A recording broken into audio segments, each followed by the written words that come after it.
Hey guys, welcome back to our channel Rao family vlogs.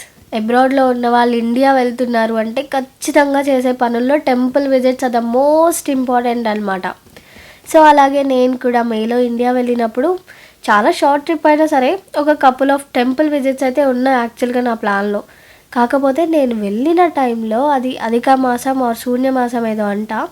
So అనుకున్నట్టుగా మన plan execute అవ్వలేదన్నమాట. Anyways, ఆ రోజైతే మేము తుక్కులూరు సరస్వతి అమ్మవారి టెంపుల్కి వెళ్ళాము. షన్నుకి థర్డ్ ఇయర్ ఎంటర్ అయింది కదా, అలాగా వచ్చాం కదా అని అక్షరాభ్యాసం చేపిద్దాం అనుకున్నా. యాక్చువల్గా మూల నక్షత్రం రోజు చేపిస్తాము, బట్ అప్పటికి ఇక్కడ ఉన్నాం కదా అండ్ లండన్లో ఎలా చేస్తారో తెలియదని ఇప్పుడే చేపిద్దాం అనుకున్నాం. కానీ నేను ఒకటి తలిస్తే దైవం ఒకటి తలిచారనమాట. శూన్యమాసం మంచిది కాదని పంతులు గారు ఇంకా వద్దు అనడంతో తెచ్చిన స్లేట్స్ అన్నీ ఇక్కడ పూజ చేయించుకొని తీసుకెళ్ళాం. అండ్ యాక్చువల్గా అయితే భానుకు కూడా ఈ టెంపుల్లోనే అక్షరాభ్యాసం జరిగింది. మూల నక్షత్రం రోజు చేశామన్నమాట. అప్పుడు ఆ రోజు ఇంత పెద్ద టెంపుల్ అయినా అస్సలు ఖాళీ లేదు అండ్ మెయిన్ రోడ్ వరకు ఫుల్ జనాలు అనమాట. ఇప్పుడేమో శూన్యమాసంలో దేవుడికి కష్టాలు, శక్తి ఏమైనా తక్కువ ఉంటుందో ఏమో. సో వరాలు ఇవ్వరని తెలిస్తే దేవుడికైనా ప్రసాదం కష్టమేనండి. ఏంటో ఈ అన్సీజన్ కష్టాలు అయినా ఎనీవేస్, ఇది మనకి మంచి ఆపర్చునిటీ కదా. అంత దూరం నుంచి వచ్చినందుకు రష్లో హడావుడిగా దర్శనం కాకుండా ప్రశాంతంగా నా కష్టాలన్నీ వినే అంత టైం ఉంది అమ్మవారికి. మేము బాసర ఎప్పుడు వెళ్ళలేదు, కానీ అక్కడ కూడా ఇలానే పాలరాతితో సౌమ్యంగా ఉంటారంట సరస్వతీదేవి గారు, వైఫ్ ఆఫ్ బ్రహ్మదేవుడు గారు. బ్రహ్మదేవుడు అంటే నాకు విషయం గుర్తొచ్చింది. మేము స్కూల్కి వెళ్ళే టైంలో స్వర్ణభారతి స్కూల్లో చదువుకున్నాం అనమాట. సో ఎల్మన్ కుదురు నుంచి పటమట స్కూల్కి వెళ్ళే దారిలో మధ్యలో ఎన్ఎస్ఎం స్కూల్ ఆపోజిట్లో బ్రహ్మదేవుడు టెంపుల్ ఒకటి ఉండేది. అక్కడ కూడా సరస్వతీదేవి అమ్మవారి పాటలు ప్లే చేస్తూ ఉండేవాళ్ళు. అండ్ గాయత్రి మంత్రం కూడా, ఓం భూర్భువస్వః తస్సవితుర్వరేణ్యం భర్గో దేవస్య ధీమహి ధియో యో న ప్రచోదయాత్, అది పాడుకుంటూ వెళ్ళేదాన్ని స్కూల్కి. వెళ్ళగానే స్కూల్లో ప్రేయర్స్ చేస్తారు కదా, అక్కడ ప్రేయర్లో సరస్వతి అమ్మవారి కీర్తన జపించేవాళ్ళు. సరస్వతి నమస్తుభ్యం వరదే కామరూపిణి విద్యారంభం కరిష్యామి సిద్ధిర్భవతు మే సదా పద్మపత్ర విశాలాక్షి పద్మకేశర వర్ణిని నిత్యం పద్మాలయాం దేవి సామాం పాతు సరస్వతి అని, ఓం శ్రీ సరస్వతీ దేవతాయై నమః అని చదివించేవాళ్ళు. అమ్మవారిని చూస్తే నా చైల్డ్హుడ్ అంతా గుర్తొస్తూ ఉంటుంది అట్లాగా. అండ్ ఈ టెంపుల్లో కట్టడం కూడా చూసారా ఎంత అద్భుతంగా ఉందో. పోల్స్కి హంసలు పెట్టారు అమ్మవారి వాహనాన్ని సింబలైజ్ చేస్తూ. అండ్ ఈ టెంపుల్ వెనకాల ఒక ప్రత్యేకత ఉందండి. ఏదైనా విష్ చెప్పుకొని కాయిన్ స్టిక్ చేస్తే అది స్టిక్ అయితే ఆ విష్ నిజమవుతుందంట. అదో నమ్మకం. నేను కూడా ఫస్ట్ ఏదో ఒక ఫాల్తూ కోరుకొని స్టిక్ చేసా, అదేమో స్టిక్ అవ్వలేదు. సో మన కోరిక ఫాల్తూ అని రియలైజ్ అయ్యి ఈసారి ప్లేస్ కూడా మార్చాను అండ్ కోరిక కూడా మార్చి స్టిక్ చేసా అనమాట. ఈసారి అయితే స్టిక్ అయింది. దీని వెనకాల ఏదో సైన్స్ ఉంటుందిలే, కానీ ఇదొక తృప్తి అంతే. ఏదో మీరు గమనిస్తే నా జడ నిండా ఎంత బారుగా ఎంత జడ ఉంటే అంత బారు మల్లెపూలు పెట్టుకుంటా అనమాట నేను. ఏంటో చాలా ఇష్టం నాకు మల్లెపూలు అంటే. అండ్ థ్యాంక్ గాడ్ సమ్మర్లో వెళ్ళాను కదా, దండిగా మల్లెపూలు దొరికాయి. అండ్ అమ్మవారి టెంపుల్ ఎంత మంచిగా అనిపించిందంటే ఆ రెడ్ శారీకి పువ్వులు పెట్టుకొని అమ్మవారిని దర్శించుకుంటే వెళ్ళినప్పుడు ఎంత బాధ ఉందో బాధనంతా కక్కేసుకున్నా అనమాట. అండ్ ఆ టెంపుల్ బయట వినాయక స్వామి విగ్రహాలు మూర్తులు ఎంత అందంగా ఉన్నాయంటే, ఈసారి వినాయక చవితికి, ఇప్పుడు అంటే వినాయక చవితి అయిపోయిన తర్వాత పోస్ట్ చేస్తున్నాను కానీ వీడియో, ఈసారి వినాయక చవితికి మీకు వినాయక స్వామి అవతారాలు విగ్రహానికి ఏదో కన్ఫ్యూజన్లో ఉంటే మాత్రం వీటిలోంచి ఒకటి చూస్ చేసుకోండి, చాలా బాగున్నాయి. అండ్ బాలగణపతి కూడా ఇట్లాగా వీణ పట్టుకొని అబ్బాబాబా, అసలు నా కన్నులు ఇప్పుడు కూడా చూసుకుంటే ఎంత మంచిగా అనిపిస్తున్నాయో.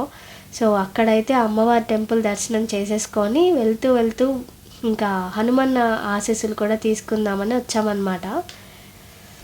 ఈ హనుమాన్ టెంపుల్తో నాకు ఒక మంచి మెమరీ ఉంది. ఏంటంటే నేను ఫస్ట్ టైం డ్రైవింగ్ లైసెన్స్ తీసుకోవడానికి వచ్చినప్పుడు ఈ టెంపుల్కి వచ్చి హనుమాన్ బ్లెస్సింగ్స్ తీసుకొని టెస్ట్ సక్సెస్ఫుల్గా కంప్లీట్ చేశాను అనమాట.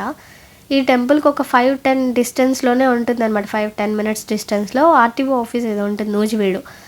మీరు ఎవరైనా అటుగా వెళ్తే హనుమన్న బ్లెస్సింగ్స్ తీసుకోండి, అవే మనకి శ్రీరామ రక్ష.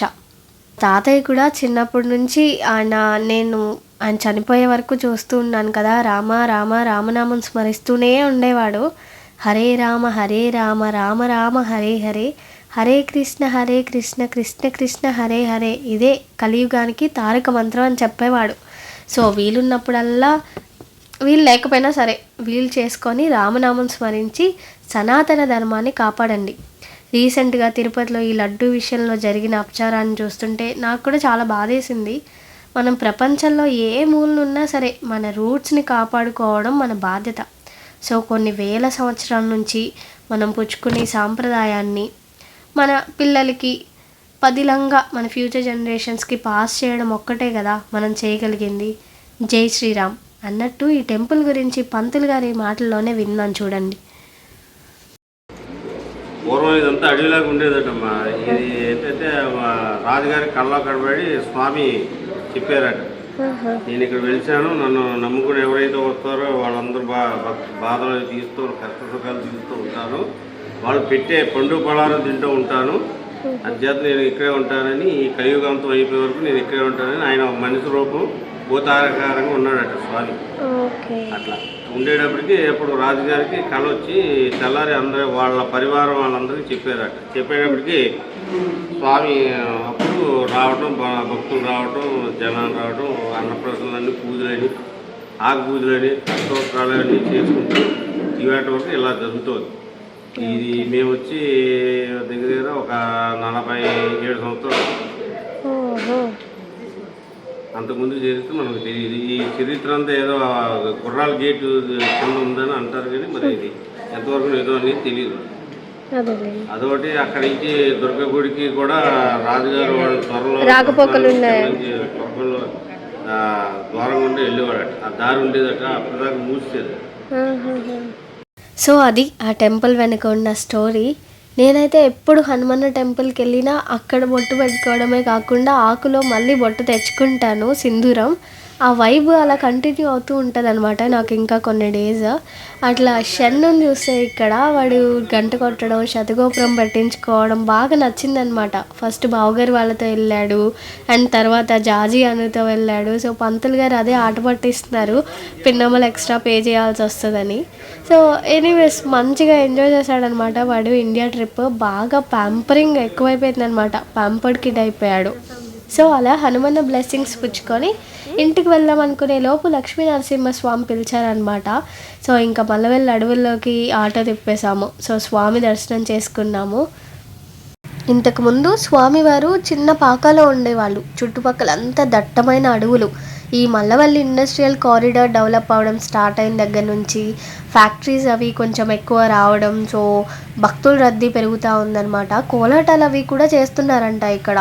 సో అందుకోసం గుడి పెద్దదిగా కడుతున్నారు, అన్నిటికీ అనువుగా ఎక్స్టెండ్ చేస్తున్నారు, చుట్టుపక్కలంతా శుభ్రం చేస్తున్నారు. అయితే స్వామివారైతే ఇంకా ఈ చిన్న దాంట్లోనే ఉన్నారు, గుడి మొత్తం కట్టడం అవ్వలేదన్నమాట. సో గుడి ప్రతిష్టలాగా అట్లా ఏమైనా చేస్తారేమో, ధ్వజస్తంభం చేసి అట్లా చేస్తారు కదా. సో అలా ఏమైనా చేసిన తర్వాత విగ్రహమూర్తుల్ని మారుస్తారనుకుంటా ఆ టెంపుల్లోకి.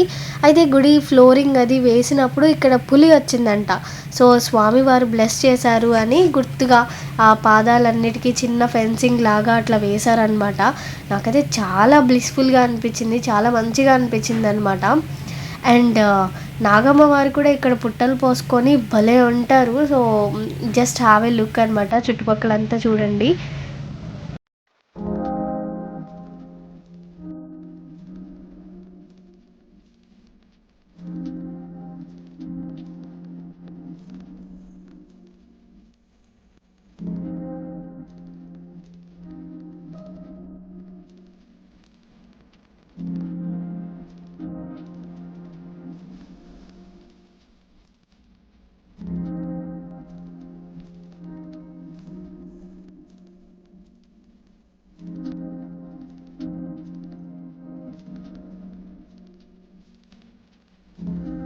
అలా అన్ని టెంపుల్స్ దర్శించుకొని ముక్కోటి దేవతల ఆశీస్సులు అన్నీ తీసుకొని చక్కగా ఇంటికి బయలుదేరామన్నమాట.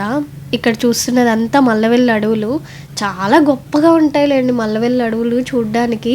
ఇక్కడికన్నా ఇంకా సగ్గూరు, ఆగిరిపల్లి ఆ ఏరియాస్లో వెళ్తే ఆ విలేజెస్ చుట్టుపక్కలంతా కొండలు, మధ్యలో వాగులు, చెరువులు చాలా బాగుంటుంది చూడ్డానికి. ఆ చుట్టుపక్కల ఉన్న వాళ్ళకైతే ఇది ఐడియా ఉండుంటుంది. ఇది మల్లవెల్లి ఇండస్ట్రియల్ కారిడార్ అయిందని చెప్పాను కదా. సో ఫ్యాక్టరీస్ డెవలప్ అవ్వడం వల్ల వాళ్ళ ట్రాన్సిట్కి అనువుగా ఇట్లా రోడ్లు వేసుకుంటూ ఉన్నారనమాట. రీసెంట్గా ఇక్కడ అశోక్ లేలాండ్ కూడా అప్రూవ్ అయింది. అంటే ఫ్యాక్టరీస్ ఇంతకు ముందే కట్టేశారులేండి, ఇప్పుడు మళ్ళీ రీస్టార్ట్కి వాళ్ళు స్టార్ట్ చేస్తున్నారని న్యూస్ వచ్చింది, which is so good to hear. So చూడాలి ఫర్దర్గా ఇంకా ఏమేమి ఫ్యాక్టరీస్ వస్తాయో, మా విలేజెస్ ఇంకా ఎంత డెవలప్ అవుతాయో అని చెప్పేసి. బట్ అడవులను అయితే కొట్టేస్తున్నారు, కొంచెం సాడ్. అండ్ ఇక్కడ మన షన్ను గారు ఆటో రైడ్స్ని ఫుల్ టు ఎంజాయ్ చేస్తున్నాడు అనమాట. నాకు కూడా ఆటో రైడ్స్కి చాలా హ్యాపీ అనిపిస్తుంది, ఎందుకంటే డాడీ ఆటో డ్రైవ్ చేసేవాడు కదా. సో అప్పుడు ఆటోలో తీసుకెళ్ళడం, సో అవన్నీ చాలా మంచి మెమరీస్ అనమాట. మేమైతే ఇక్కడ కబుర్లు చెప్పుకుంటూ చక్కగా అట్లా ఆటో రైడ్స్ ఎంజాయ్ చేసుకుంటూ అయితే ఇంటికి వెళ్తున్నాము. చెప్పాను కదా ఇదే అశోక్ లేలాండ్. చూసారా గైస్, ఇదంతా ఒకప్పుడు మాదే అని మా తాత 100 రూపాయలు అలా హాయిగా కబుర్లు చెప్పుకుంటూ ఇంటికి వెళ్తుంటే మధ్యలో మా మావయ్య గారికి చాక్లెట్ ఫ్యాక్టరీ కనిపించింది. సో బాను చాక్లెట్స్ అడిగిన విషయం గుర్తొచ్చి ఫ్యాక్టరీ లోపలికి తీసుకెళ్లారనమాట. సో దట్ మాకు ఇష్టమైన చాక్లెట్స్, నచ్చని చాక్లెట్స్ చూస్ చేసుకొని కొనుక్కోవచ్చు అని చెప్పేసి. అండ్ పనిలో పని వెళ్తున్నాం కదా, మ్యానుఫ్యాక్చరింగ్ కూడా ఎలా చేస్తారు చాక్లెట్స్, అసలు ఏమేమి చాక్లెట్స్ చేస్తారు చూడొచ్చు అని చెప్పి తీసుకెళ్లారు. సో లోపల ఫ్యాక్టరీలో అయితే నేను ఏం చూపించలేను, ఇప్పుడు వాళ్ళ ప్రైవసీ టర్మ్స్కి అది విరుద్ధం కదా. బట్ చాక్లెట్ మ్యానుఫ్యాక్చరింగ్ తెలుసుకోవడం అనేది చాలా నోస్టాలజిక్ ఫీలింగ్ అండి బాబు. అండ్ వాళ్ళ టర్మ్స్కి తగ్గట్టుగా క్యాప్స్ పెట్టుకొని ఇట్లా కొత్త అవతారంలో లోపలికి వెళ్ళాము. సో ఇదన్నమాట ఈరోజుకి. హోప్ మీ అందరికీ ఈ వీడియో నచ్చింది అనుకుంటున్నాను. Thank you so much for watching. నచ్చితే మాత్రం లైక్ చేయడం మర్చిపోకండి. Thank you, bye.